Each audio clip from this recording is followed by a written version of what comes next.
Hello and welcome to our second set of notes on the graphing calculator. This should be a review, so let's go and hit just some of the highlights of what we talked about last year. So one of the most important buttons on the calculator is the Y equals key, located right here underneath the screen on the left side. So why don't we put upper left side for that particular button so that we know where it is. Next up is second and graph. Well, the second key is located right here. I've highlighted that in blue because it's usually blue, and that is in the upper left side of the graphing calculator. And then there's the graph key, which is circled, but I'm going to highlight it, and that's on the upper right side of the graphing calculator. Okay, so those three buttons we're going to be using the most today in order to make graphs. Next up is the window button. All right, so this window button is not in your notes. If you could add it, please, I'd appreciate it. And it's located just next to the Y equals, right underneath the screen, and it's right there. So this is on the upper left side as well. And this is important because it changes how we view things, okay? So typically, we set the following things at -10, 10, -10, and 10. And why don't I show you the reason for that, okay? So looking at our graphing calculator, I would like you to press the window button if you have one. And you will see that the standard window is set to -10, 10, and then its scale is 1. And so what that means is, on the x-axis, if this was 0, that it goes from -10, the x min, to +10. So it's just 10 to the left and 10 to the right. And the scale means that it's going by ones. All right? Now what about the y min and y max? Same thing. It goes down 10 and up 10, and it counts by ones, okay? So we will need to change that for some graphs that are larger than the 10 by 10 window. Okay, back to our notes, and let's turn the page. So the first one that we're going to try to graph is the equation y equals 3x minus 4. Based on what we did yesterday, who knows what type of function that is? If you said linear, you are correct. So why don't we go ahead and put linear function down below so we know what this is. Now, we need to graph this, and we could obviously take x values and substitute them in to get the y values, but the graphing calculator will do all that for us. Now, this compound inequality right here is simply saying I want to know all the x values from -2 to 3. And that's why you see this list of x values right here that start at -2 and then go -1, 0, 1, 2, 3. We're just listing all of the numbers from -2 to 3, and that's what we're going to graph. Problem is we need the y values, but the graphing calculator is here to help. So let's go ahead and press the y equals key, okay? Everything that I hit will turn red, and that's how you can kind of follow along. Plus, also over here to the right, you can see my key history. So I've pressed window and I've pressed y equals. Now, I want to enter the equation. It is 3, and then you need the variable key, which is right here next to the alpha key. And that has to be used. You can't use the other letters that you see above the numbers. And it's minus, please use the subtraction sign, and 4, okay? So once we've done that, we can go ahead and press second and graph. And second graph brings up the table. Now, not everyone's calculator is going to start in the same spot. So if your calculator is not at -3, you can go up to find numbers that are smaller, further negative, and down to find numbers that are further positive, okay?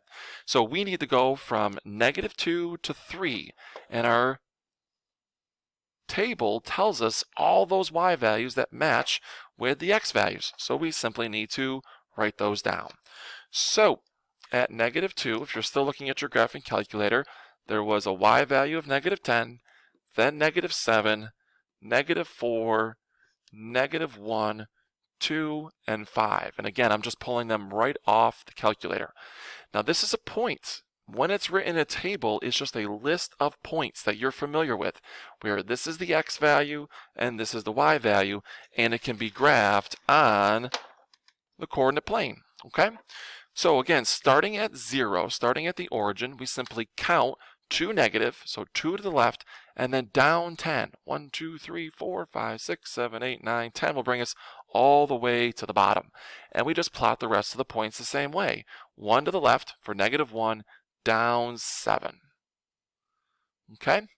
And then from there, 0, negative 4. 0, 1, 2, 3, 4. Who knows what it's called when it's right on the y-axis? Yeah, the y-intercept, right? That's an important one when we're just graphing this without a table. All right, 1 to the right now because it's positive, down 1. 2 to the right because it's positive 2, up 2. And then 3 to the right and up 1, 2, 3, 4, 5. Okay? Once we've got our points, then we can make it a nice straight line. And I'm going to use the smartboard for this because I'm not the best at drawing lines here. So let me change a couple things here and make sure that we have a nice straight line that goes through all the points, continues off the graph forever and ever. And there you go. You've just graphed the function or the equation y equals 3x minus 4 using the graphing calculator. Now sometimes this compound inequality binds us to just those points. So in a Regents or on a test, you may be asked just to graph this part of the line. Okay? So be careful sometimes how the question is worded and what it's asking for. All right? Let's go to the next one. So the next one's on the other page. So please turn the page over and we will graph the function y equals x squared plus 2x minus 3. And we're being asked to graph it from negative 3 to 1. So again, this is simply from negative 3 to 1, and these are the x values. So if you wanted to make a quick table of values, we would simply list negative 3, negative 2, negative 1, 0, and 1 for the points that we're being asked to graph. As for the y values, we could substitute these x values in, but we got a calculator, so we might as well use that instead. Okay? So back to the graphing calculator, and I'm going to clear my history so that you can see what I'm doing. And let's go back to y equals. So starting fresh with y equals, we're going to clear that out. So underneath the compass, underneath the keypad there, the arrows, press the clear button. And then enter our equation. And be careful here, it's the variable key, then the x squared button. The x squared button alone won't give you x squared, it'll just give you the exponent. And then add 2x and subtract 3. Now we can't use the negative button, which is down below the 3. That's only for when it's a negative and not a subtraction sign. So be careful there. All right, we want to see the points in a table of values. So let's go second and graph.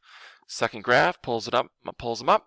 Now I need to see the negative 3. So I'm at negative 2 right now. I'm going to go up once, and that's going to get me to negative 3. Okay? So now I just have to list all of the y values that correspond with those x values. So back to the notes, and we're going to go 0, negative 3, negative 4, negative 3, and 5. Oops, and 0 again, excuse me. Okay, so now let's graph those points. Graphing these points will bring us 3 to the left, 1, 2, 3, and then 0 means it's right on the x-axis. This is something that we're going to talk a lot about. It's called an x-intercept because it crosses the x-axis. It's also called a 0 value because the output is 0. And that's when a business isn't making any money, and that's kind of an important thing to know. All right, how about negative 2? So 2 to the left, down 1, 2, 3. And then negative 1, negative 4. So 1 left, down 4. 0, negative 3 is our y-intercept crossing the y-axis. And then 1, 0 is another 0 value. So these are considered zeros, and those are going to be important to know when we do this unit. All right, so if we're going to connect this, we'd get this U shape, okay? Now, this does go on a little bit further, and it's not a constant rate, so we would have to look at the graphing calculator to see what's next. So the next point would be 2, 5. And guess what? If I scroll up just one, I'm going to see -4 at 5 as well, because this is the U shape that has the same outputs. All right, so that's important to recognize. So if I graph this a little bit further, I'd go 2 to the left, 1, 2, 3, 4, 5. I know I'd have the same height, so I can come over here and just go outside of that one by a little bit. Now these do come down as they go to the right, and then up as they go to the right on the other side of the turning point. And it does make a U shape, not a V shape, so be careful with that. All right, we've successfully drawn our quadratic. How many people knew that this was a quadratic? What makes it a quadratic? Yeah, this exponent of 2, right? Anytime there's a x squared or something to the second power, it makes it a quadratic. Now, again, we were asked to graph these points. Now, maybe we were asked just to graph those points, or maybe that was just kind of the part that it wanted us to show. So be careful. Sometimes there is a compound inequality used to show us just that part of the function. Okay? Let's try one more. Next one has y equaling 2 to the x power. Who remembers when x is raised to a power, what that's called? Were you thinking exponential?